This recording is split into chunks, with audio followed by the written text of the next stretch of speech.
안녕하세요. 우리 채널에는 많은 신선한 이야기들이 있으니 많은 구독 부탁드립니다. 이번 주제는 손이동서가 임신부를 위협하는 일입니다. 남편이 나서서 형수에게 따귀를 때린 사건이 있었습니다. 함께 살펴보겠습니다. 안녕하세요. 결혼한 지 3년이 되었고 현재 임신했습니다. 너무 어이가 없고 황당한 상황을 겪었는데 너무 창피해서 친한 친구들에게도 말하지 못하고 있습니다.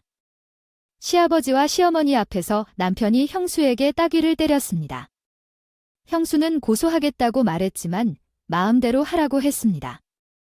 어떤 상황에서든 정당화될 수 없다는 것을 알지만 남편이 법적으로 어떠한 책임을 져야 할지라도 형수에 대해 미안한 마음이네요. 사과하지 않겠다고 합니다. 제 남편도 같은 생각을 가지고 있습니다. 임신하고 산부인과에 가면 아기가 잘 자라고 있는지 심장은 제대로 뛰고 있는지 확인하고 오는데 지난달에 드디어 아이의 성별을 알게 되었습니다. 임신 초기부터 기본적인 아기 용품을 사두었고 성별을 알게 된 후에는 생각해 두었던 것들도 구입하려고 했습니다. 결혼하자마자 아기를 가지려고 했지만 경제적인 이유로 이제서야 아이를 갖게 되었습니다. 신랑과 저는 아이가 생기길 소망하고 있어서 아기용품을 고르면서 정말 행복했어요. 최근에 남편이 시어머니 집에 다녀왔는데 양손에 아기용품을 가득 쥐고 들어왔습니다. 다시 차로 돌아가면서 시어머니가 주신 반찬도 가져왔어요.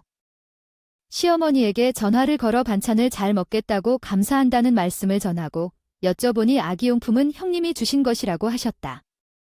솔직히 말해 정말 싫었습니다. 기다리고 기다리던 첫 아이라서 저와 신랑이 아이에게는 새로운 것들을 입히고 사용하게 하고 싶었거든요. 제 언니가 한 번 말하더라고요. 아기용품을 누가 주면 무조건 받아야 한다고 말했었어요.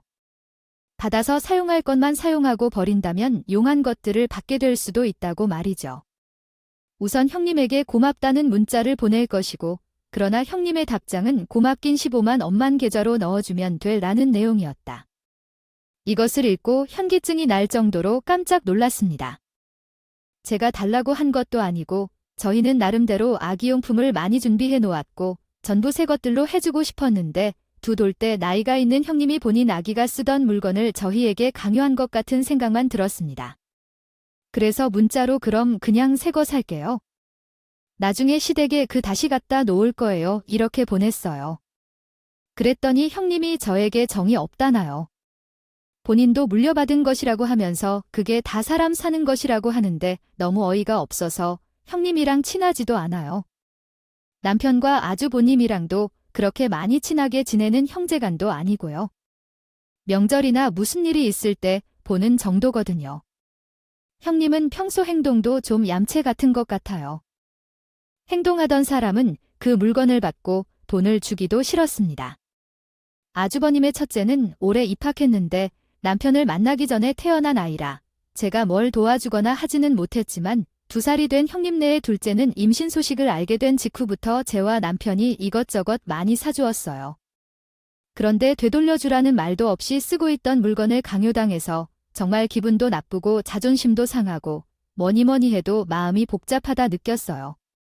남편에게 형님과 주고받은 문자를 보여주면서 얘기를 하다 보니 남편도 화가 나더라고요. 그리고 다음 날 형님이 보낸 물건들을 남편이 내 곁에 갖다 놓았어요. 남편이 시댁에 가니 어머님은 왜 가져왔냐고 물으셨더군요. 그래서 남편은 사실대로 말했더니 어머님께서도 저도 형님에 대해 불편해하는 것 같다고 말씀하셨습니다. 형님은 전화를 걸어왔고 저는 받았는데 어머님께서는 형님과 자신 사이에 오해가 생겼다며 크게 화를 내셨습니다. 저는 사실대로만 말했을 뿐이라고 말했더니 어떤 것은 말해야 할지이고 어떤 것은 말하지 말아야 할지라며 고함을 치시며 이야기하는데 그때 나도 화가 났습니다. 태교가 잘 되지 않을까 봐서 남편을 대신하여 말을 전달했습니다. 남편도 소리를 높여 형님과 다투듯이 말했습니다.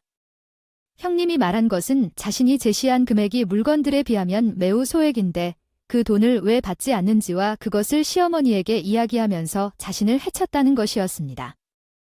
남편은 필요 없는 것을 줄 때 돈을 받겠다는 것이 타당한 것인가에 대해 의심을 품었습니다. 돈이 필요하면 직거래로 팔아야 해요. 우리는 필요 없다고 말했는데 아주버님까지 나와서 남편과 전화로 싸웠어요.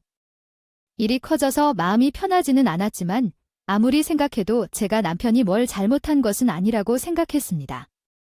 형님이 시어머니에게 뭐라고 얘기했는지 시어머니가 주말에 시댁으로 오라고 했더라고요. 시댁에 갔더니 아주버님과 형님이 벌써 와 있었어요. 먼저 와서 자기들이 유리한 쪽으로만 대화를 했는지 시부모님은 우리에게 사과를 하고 용서해달라고 하셨어요. 남편이 자초지종을 얘기하려는데 시부모님은 들으려 하지 않으셨어요. 그리고 우리가 아래로 내려가서 사과를 해야겠다고 생각했어요. 하라고만 하시네요. 남편은 그렇게 하기 어렵다고 했고 잘못이 있을 때는 사과하는 편이지만 무슨 잘못도 없다며 사과해야 할 게 뭔지 물었습니다. 형님께서는 남편을 조종하는 일이 점점 커진다고 하셨어요. 너무 화가 나서 쓰던 물건을 보내놓고 돈을 보내라고 했지만 필요 없기 때문에 되돌려 보냈다고 얘기했고 형님이 저에게 소리를 지르며 어디서 그런 행동을 한다고 하셨어요. 남편이 임신한 사람에게 말을 하지 말라고 여러 번 말했지만 형님은 제게 가까이 다가와 사태질을 할 때까지 소리치셨습니다. 남편도 그런 상황에서 참기만 하는 사람은 아니지만 제가 임신 중이기 때문에 언성을 높이거나 하진 않았습니다. 그만하라고 말했지만 여전히 저를 위협하고 소리 지르며 형님이 남편에 의해 돌려 세워져 따귀를 맞았습니다. 형님은 울며 난리를 일으키고 아버님도 남편에게 무슨 짓이냐며 소리쳤지만 남편은 씩 웃었습니다. 내가 아빠가 될 사람인데 내가 지켜야지 라며 말했습니다. 그리고 이제부터는 일부러 소리 지르며 우리 아이를 위협하는 사람은 가족이나 누구도 없을 것이라고 말했습니다. 형님은 고래처럼 우는 소리를 지르고 계셨고 시어머니는 오래 살아와서 별일을 많이 겪었다고 말씀하셨습니다. 남편이 부인께 가셔서 형수가 이런 미친 행동을 할 때마다 말려야 한다고 말씀하신 게 보고 계셔서 이런 상황이 벌어진 것이라고 하셨습니다. 생기지 않느냐며 놀립듯 말했습니다. 아주버님은 조용히 있었습니다. 그리고 남편이 저를 데리고 나오면서 시부모님께 우리 이제 여기 있을 거예요 라고 말했습니다. 나온 차를 타고 오는데 놀란 마음을 진정시키지 못하네요 라고 말했습니다. 남편이 미안하다고 할 때 오빠가 뭘 미안해하는 거야 라고 물었더니 시부모님께 공정하지 못해서 이 일이 일어난 거라 미안하다고 했습니다. 괜찮아요 라고 남편에게 말했습니다. 오빠가 대신해서 그렇게 했지 않았으면 형님이 계속해서 제게 위협하고 소리를 지르지 않았을까라고 말해 주었습니다. 다음 날부터 형님은 저에게 문자를 2일 동안 계속 문자를 보냈지만 답장이 없어서 형수에게 따귀를 날린다고 협박하는 내용이 있었어요. 그러자 계속해서 문자가 왔다고 하네요. 저는 잘못을 저지른 것이니 그만큼 받아들여야 하는 거죠. 고소하든 말든 마음대로 하라고 하며 이렇게 답장을 보낼 거예요. 그러면서도 아이의 미래를 걱정하는 아버지의 모습이 멋있어서 우리 아이가 잘 자라겠지요. 우리 아이는 멋지게 자랄 거예요. 화를 내자 형님이 아이를 지켜주려는 아버지의 역할을 넘어섰다고 생각해 문제가 된 만큼 2일간 형님이 걱정하진 않았어요. 그렇게 답장을 했습니다. 2일 동안 내가 답장 안 한 게 형님의 불안을 증가시켰거든요. 그런데 내가 제때 무례한 답장을 보내자 문자가 더 이상 오지 않았어요. 만약 형인이 고소하면 어떡할까요? 걱정은 합니다. 하지만 남편이 잘못했다고 생각하지는 않아요. 사람을 때린 것은 이유를 불문하고 잘못한 것이지만 남편도 저도 반성은 하지 않기로 했습니다. 아기를 위협하는 행동에 대해서 아빠가 가만히 있을 수는 없죠. 형수가 아기를 위협하면 시동생 부부가 놀라서 벌벌 떨 줄 알았을 것 같습니다. 강한 대처를 잘한 것 같아요. 무능력한 가부장적인 남편을 시원하게 버린 분의 이야기네요. 기생충 같은 사람은 늦게나마 시원하게 버려야 해요. 함께 보시겠습니까? 안녕하세요. 저는 올 봄에 싱글맘이 된 여자입니다. 딸과 둘이 살고 있어요. 오랜 기간 동안 이혼을 망설였지만요. 결론은 돈 많이 벌었다는 것이에요. 놀고 먹는데 혼자만 잘난 남편인 것 같았어요. 제가 벌 것이라고 말했을 때 안 떨어지려고 붙잡고 있는 것 같았어요. 진작에 버려야 했던 것을 우유부단해서 시간을 낭비한 제 자신이 조금 참담했지만 결국에는 시원하게 벌었어요. 저는 사무직으로 일하고 있는데 남편은 결혼한 지 2년 후에 다니던 회사를 그만둔습니다. 그리고 프리랜서로 대박을 꿈꾸는 사람이었어요. 그 당시 제 연봉은 3,600 정도였는데 남편은 거의 수입이 없었어요. 신혼집 자금은 친정에서 조금 도와준 걸로 마련했고 대출도 했었어요. 남편은 모아놓은 돈이 없었고 시댁에서 500만 원 정도만 지원해 주셨었어요. 결혼식 때 들어온 지인들의 축의금은 친정 부모님께서 주셨고 시댁에서는 시부모님이 가져가셨습니다. 그 돈으로 대출 원금과 이자를 갚는데 아끼면서도 조금은 저축도 하면서 온전히 보관했습니다. 친정은 멀어서 자주 못 가고 시댁은 1시간 정도의 거리인데 매주마다 주말에 방문하라는 요청이 있었습니다. 아이가 태어난 후도 시부모님으로부터 받은 것은 한 번도 없었는데 처음부터 부모에게 손 벌리지 않겠다고 생각했기 때문에 그저 받아들이고 메꾸었습니다. 그러나 아이에게 내복 한 벌을 사주었던 일이 시부모님으로부터 받은 유일한 선물인데 그것이 아쉬운 마음이 들기도 합니다. 제가 어떻게 고생하고 있는지를 알아주시고 시부모님은 대할 때 조심스럽게 대해주셨습니다. 하지만 제가 자란 환경과 시댁의 분위기는 너무 달랐어요. 시아버지는 가부장적이시고 큰 소리치는 어머니와의 항상 안 좋은 사이 때문에 스트레스를 받았던 것이죠. 시댁에 가면 엄청난 스트레스를 받습니다. 아이가 3살이 되고 조금씩 알아가는 나이가 되니 시댁에서 그런 모습들을 배우지 않을까 걱정이 들었어요. 시아버지는 시도 때도 없이 정해주고 결혼했으면 집안 분위기를 잘 응해야 한다며 저에게 바라는 것도 많았습니다. 전화를 드릴 틈이 없었어요. 매일 아버지가 전화를 하셔서 그만큼 힘들었습니다.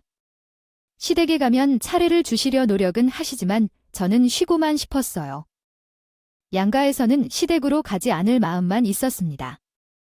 시댁에 가기 싫다고 했더니 남편은 시아버지가 건강이 안 좋으신 데다가 멀지 않은 곳에 사시는데도 그게 그렇게 어렵냐고 해서 싸우는 것을 피하려고 가는 것이었어요. 남편은 친정 부모님께 한 번도 전화를 안 했고 친정에서도 이에 대해 잔소리 한 번 안 하셨으며 저도 남편에게 친정에 전화를 한 번도 안 시킨 적이 없었습니다. 이런 양가의 형평성 문제도 있었지만 진짜 고민은 따로 있었습니다. 남편이 시아버지와 닮아가는 것이 걱정되었어요.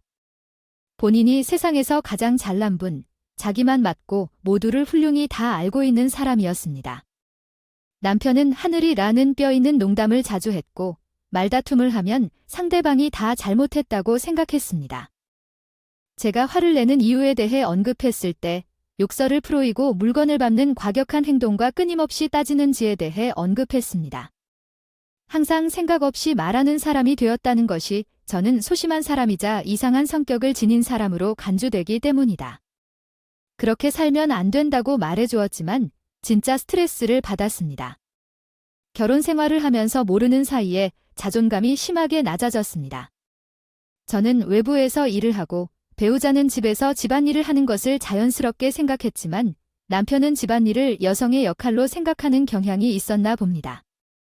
집안일은 완전히 제가 맡아서 한 것은 아니었지만 남편은 저가 출근하고 아이를 등교시킨 뒤에 청소기를 돌리는 일만 했습니다. 하다가 남편이 도착했어요. 최근에는 남편이 저녁을 먹고 외출을 하고 그동안 저는 저녁 준비를 하고 아이를 씻기고 빨래를 개고 했습니다. 남편은 외출 후 작업을 하거나 친구를 만나러 가다 2시가 넘어서 들어왔어요. 아침에는 겨우 일어나서 아이를 돌보고 낮에는 아마 자고 있었겠죠? 정말 스트레스를 많이 받은 것 같아요. 그러면서 남편은 항상 낮에도 크리에이티브한 생각을 해야 한다고 했습니다. 몸은 쉬고 있어도 쉬는 것이 아니라 규칙적으로 생활하고 운동을 조금 해야 한다고 하더라고. 또한 같이 작업을 할 때 것이 좋겠다고 했습니다. 본인은 밤에 작업을 하는 것이 잘 된다고 해요. 저 혼자서 온 가정의 생활비와 함께 버는 돈으로 생활하고 있습니다. 대출 상환까지 해결하는 게 불가능해서 보험을 해지하게 되고 헤매고 있었습니다. 남편이 낮에라도 아르바이트를 했으면 하는 바람은 있었지만 그에 대한 생각은 전혀 없었고 밖에 나가 커피숍이나 편의점을 자주 이용하고 차를 가져 친구들을 만나러 고속도로를 타며 1시간을 운전하는 것을 아무 무리 없이 생각했습니다. 한 달에 동행 6번, 기름값과 차 유지 비용을 포함하면 몇십만 원이 쉽게 소비되었습니다. 남편은 예술 분야에서 일하고 있는데 저는 남편이 말하는 내용에 대해 공감할 수 있는 지식이 부족했습니다.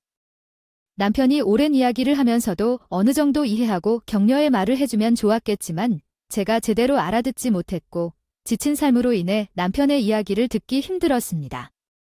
그러다 몇 차례 싸움을 하게 되었고 결국 마지막으로 대판 싸웠던 때 남편이 성공하면 같이 살지 않겠다고 말했습니다. 대화를 통해 함께 사는 것이 중요하다고 말하며 아이는 저를 따르라고 말하는데 동시에 욕을 했습니다. 더는 참을 수 없어서 당장 내 집을 나가라고 했습니다. 이혼하던 성공하던 자유롭게 결정하라고 했습니다. 게으르고 자기중심적인 아빠 밑에서 자란다면 아이의 미래는 명확하지만 아이를 키울 것이라고 했습니다. 대판 싸웠을 때 남편은 집을 나갔고 그때 이혼 결심을 했습니다. 며칠 후 남편이 돌아왔을 때 말싸움으로 인해 상처를 받았다고 말하며 어떤 말은 하는 게 좋은지 아닌지 물었습니다. 이런 적반하장으로 나오는 남편을 보니 같은 공간에서 숨을 쉬고 있는 것도 싫었습니다. 나중에 당신이 성공할 길은 1%도 없다고 말했습니다. 내가 버는 돈으로 먹고 살면서 지적하고 언성을 높이는 가부장적이고 무능력한 사람이 당신이라고 생각했다면 알고 살면서 버리지 않았을 텐데 이제는 진짜로 버리고 싶다고 했어요. 예술은 인성이 그렇게 글러먹어야 성공하는 것인가? 수입이 없어도 꾸준히 성실하면 모를까 놀면서 잘난 척하는 사람은 거지 아니면 도바뿐이라고 했습니다. 그리고 이혼하자고 했는데 계속 말 없이 있다가 다시 집을 나갔습니다. 며칠 뒤에 시부모님도 찾아와서 다시 생각해보라고 했지만요. 남편에게 말 그대로 전해드렸어요. 아버지께서 여자에 대해 어떻게 말씀하셨는지 욕인 남자는 여자에게 버림받아야 한다고 말씀하셨습니다. 계속해서 제게 말을 거듭하며 설득하려고 하는데 당장 나가지 않으면 경찰을 불러야 한다고 말했어요. 나중에 남편이 들어와서 잘못했다고 했지만 당신은 변화의 여지가 없는 사람이라 할 것이다 라고 말했습니다. 변화를 주지 않으면 소송은 오늘 이루어질 것이라고 했는데 이들의 주더군요. 나는 싱글맘이 되었습니다. 아이 때문에 가끔 문자 주고받는데 부모님 집에서 한동안 살다가 쫓겼다고 합니다. 목소리를 듣고 싶지 않아서 문자로만 연락을 주고받습니다. 어린아이는 노는 동안에도 넉넉하네요. 도못한 부모에게 동정을 표하며 쓰고 있으니 싸웠겠죠. 시부모님이 어떤 분들이 참 어이없습니다. 저에게는 남편이 나름 성공하기 위해 준비하고 있으니 잘해주라고 했으면서 결국은 남편을 내쫓아 쓰네 말이에요. 아이와 둘만 마음 편하게 살고 있습니다. 제가 힘들게 살 때 아이가 눈을 깜박거리는 틱이 있었는데 지금은 사라졌어요. 욕은 가능한 자제해 주시기 바랍니다. 힘든 결혼 생활 중에도 내가 더 현명하고 지혜롭게 있었다면 남편이 저렇게 행동하지 않았을 거예요. 하며 버티고 버텼던 제 자신이 참 한심했다는 것을 지금은 잘 알고 있으니까요. 쓰니님은 책임감으로 견디려고 했을 거라 생각해요. 견딜 만큼 견디고 참을 만큼 참아서 지금 후회가 없는 것 같아요. 늦게나마 결단을 내린 것이 아이도 심리적으로 안정이 되었다는 사실에 참으로 다행스럽습니다. 이번 이야기는 할머니께서 잘하시던 스님 부부에게 숨겨뒀던 재산을 전해주셨다는 사실을 알게 되어서 찾아와서 난리를 피우던 부모들을 소개하는 격한 이야기입니다. 후속 내용도 함께 확인해 주시기 바랍니다.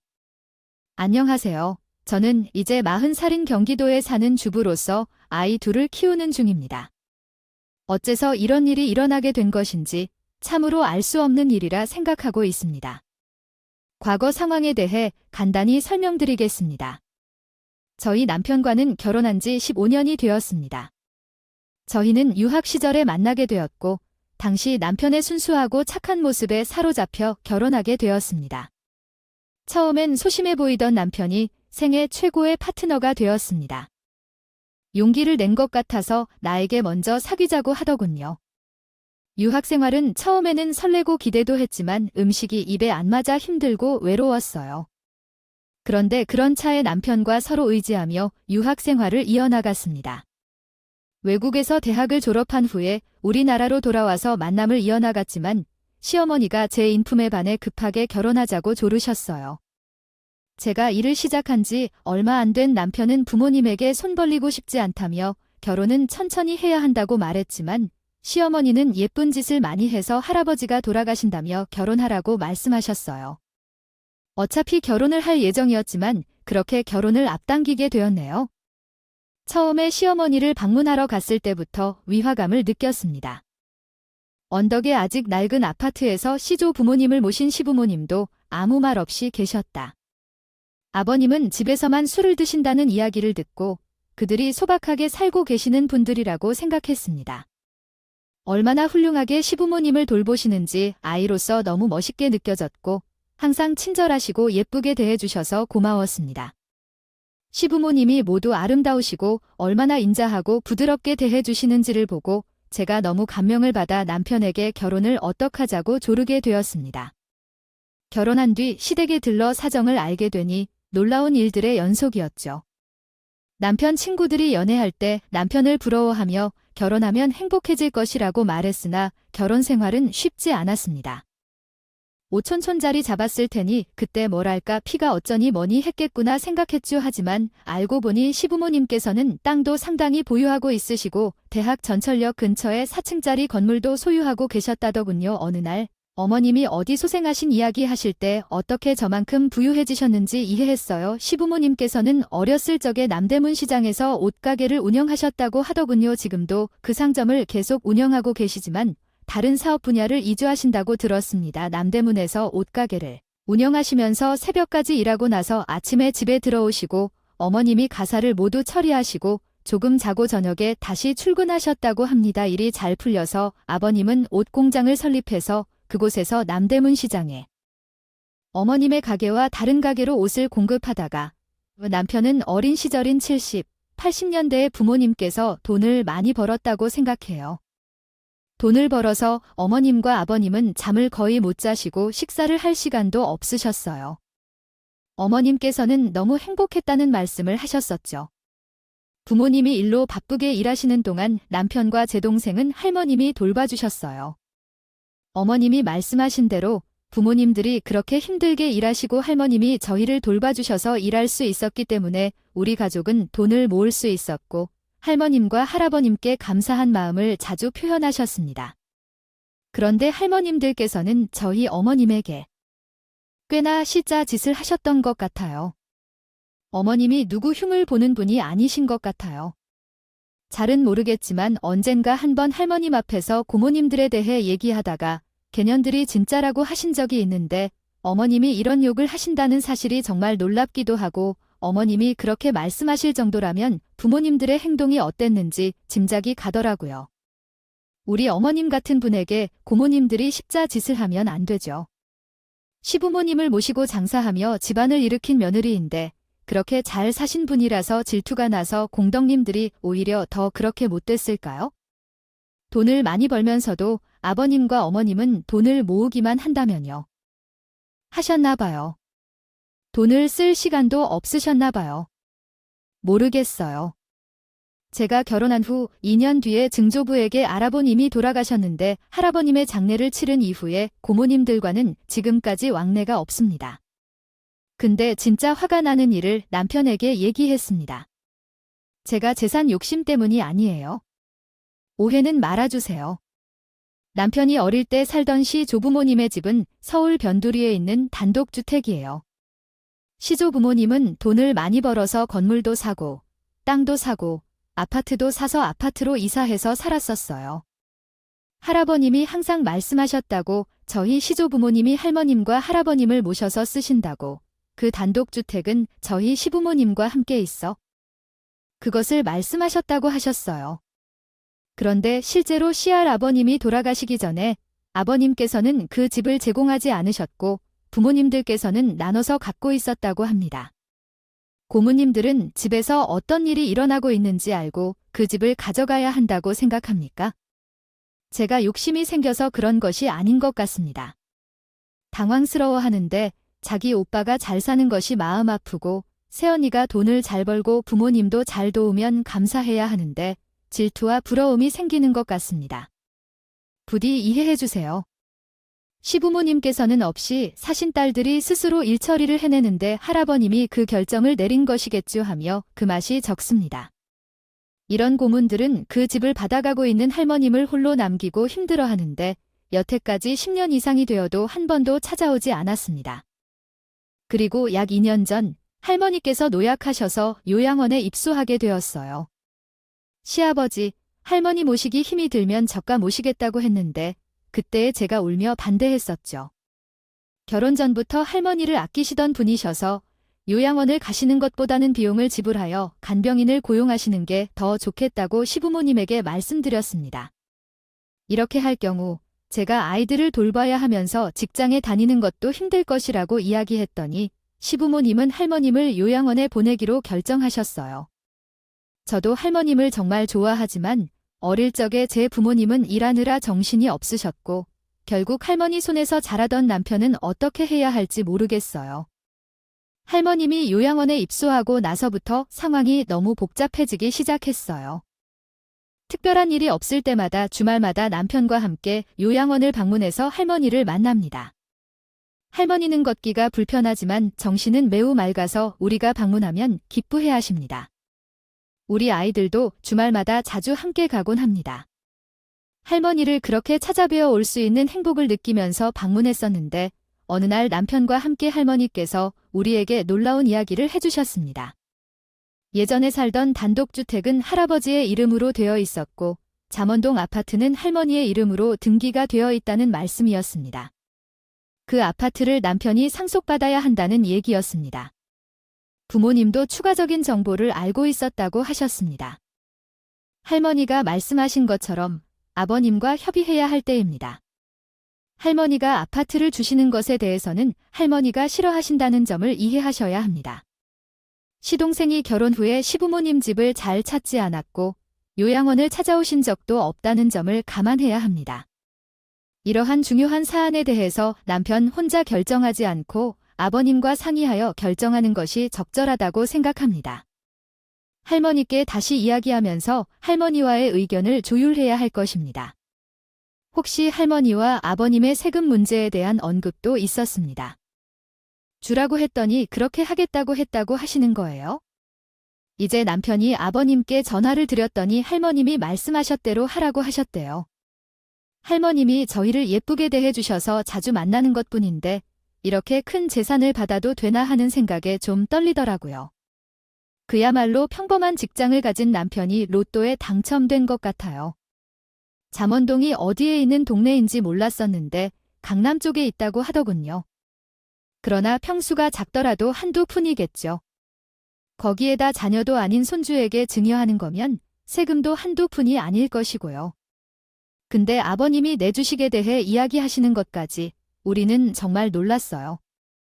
세금도 안 내게 된 것이죠.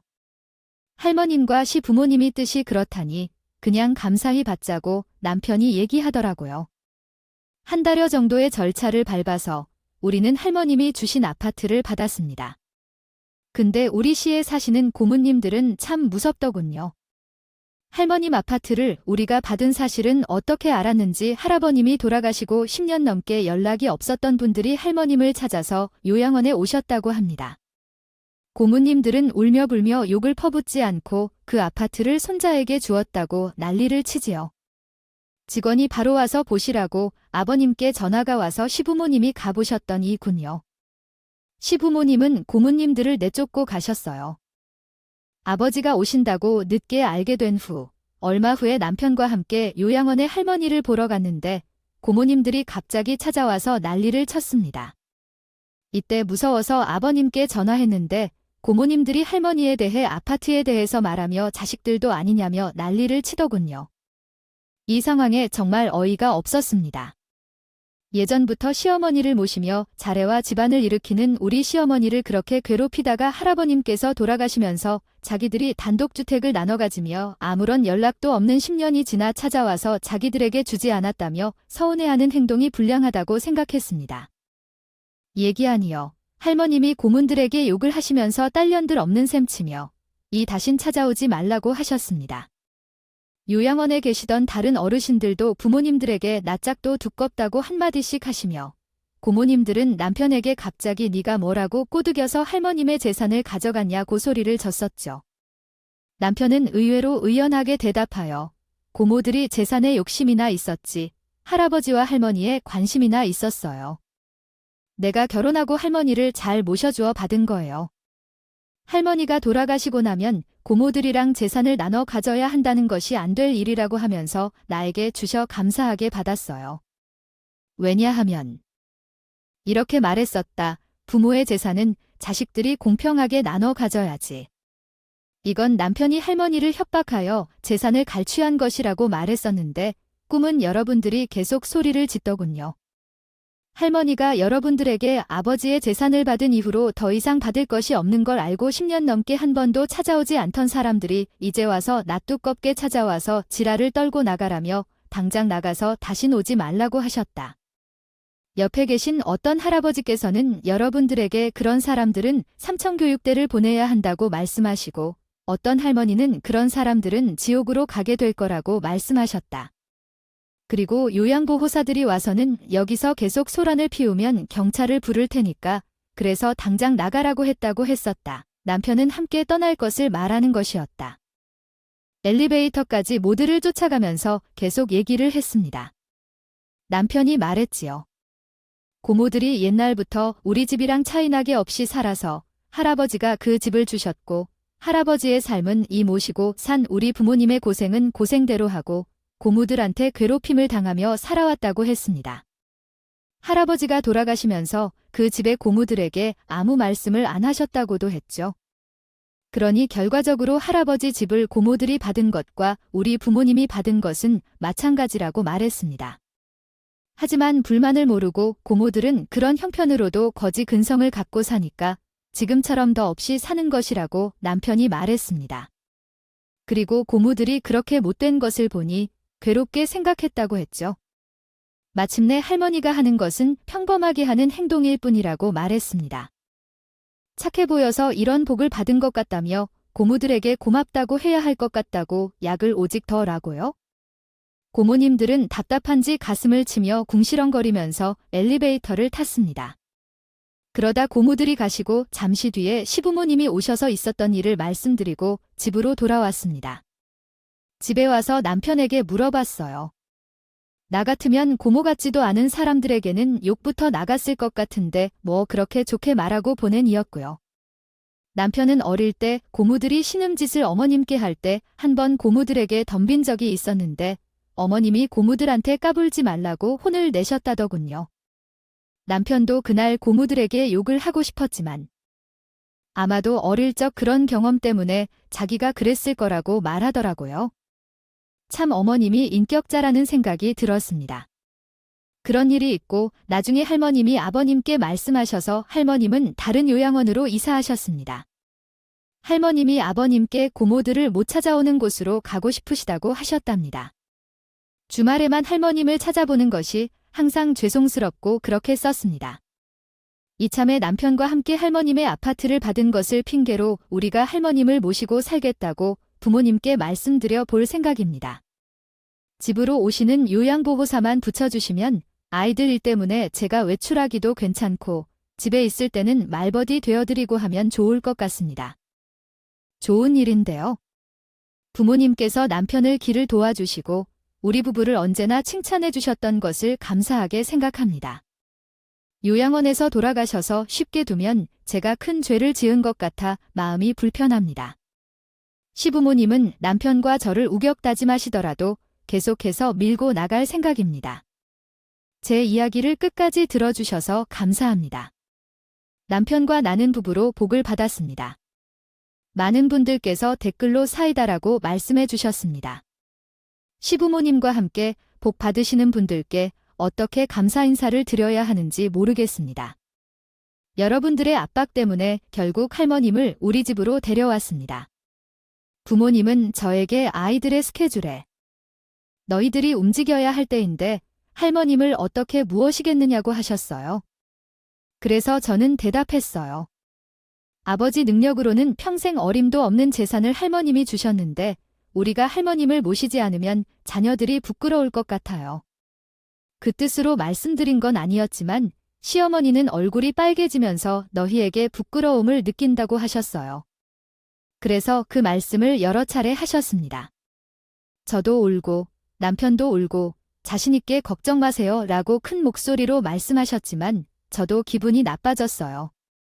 집으로 오시는 요양보호사를 찾아봤는데 아버지께서 요양보호사 값을 내주시겠다고 하셨어요.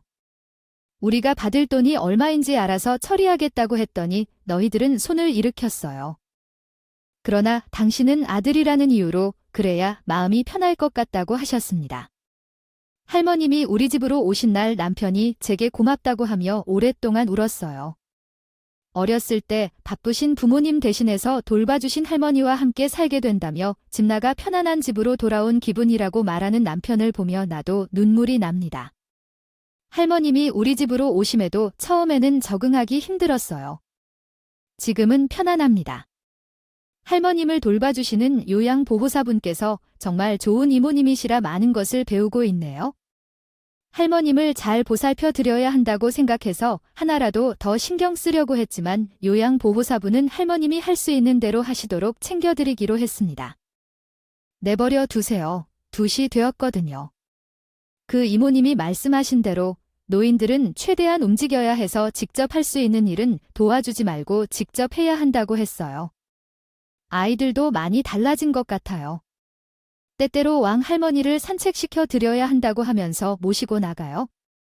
거동이 불편하셔서 휠체어를 타신 할머니와 함께 공원 한 바퀴 돌고 빵집에 가서 할머니가 좋아하시는 빵을 살러 오도록 했어요. 손주들이 모셔다 오면 할머님이 너무 좋아하세요. 오늘은 먼저 빵을 먹었어요. 맛있다고 해서 밝게 웃으시며 말씀하시는데 너무 귀여우셔요. 어머님이 그 이야기를 듣고 아이들이 할머님께 사는 빵값은 당신들이 내주어야 한다고 말씀하셨습니다. 돈을 주실 때 터무니없이 큰 돈을 주셨는데요. 아이들은 자신들이 감당할 수 없는 큰 돈을 저에게 맡기는데 남편은 그 돈은 시부모님이 제게 주는 용돈이라고 하면서 모아두었다가 명품 가방을 샀거나 옷을 사라고 말하는데 그게 맞는 것인가요? 아이들의 이름으로 통장을 만들어 넣어두고 있습니다. 최근 아버님이 할머님을 모시러 다닐 때에 어떻게 다니고 있어? 너희 차가 한 대 더 필요한 것 아니냐고 하셨는데요. 남편이 회사차로 출퇴근하고 우리가 사용할 차는 거의 저가 사용한다고 했더니 그렇다면 아이들과 할머니까지 함께 탈 차가 필요하지 않겠느냐고 하셨습니다. 차를 뽑아주실 생각이신 건가요? 저희가 한사코 거절의 서차 얘기는 어떻게 되었나요? 할머님이 오래 저희 곁에 계셨으면 좋겠어요. 할머님께서 우리 집에 오신 뒤 아이들의 행동도 많이 달라졌고 남편도 행복해합니다. 저는 요양보호사 이모님이 함께 계셔서 할 일이 없을 정도로 주변에서 칭찬을 받고 있습니다.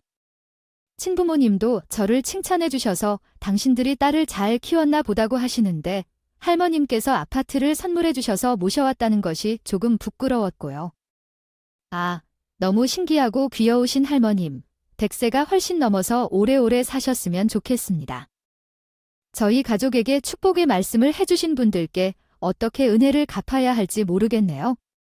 그저 감사한다는 말씀을 많이 드립니다. 정말 맑고 순수한 분이세요. 정말 멋지십니다. 충신은 효자문에서 난다는 말이 있습니다. 아이들의 밝은 미래가 보이네요. 따뜻한 사연 감사합니다.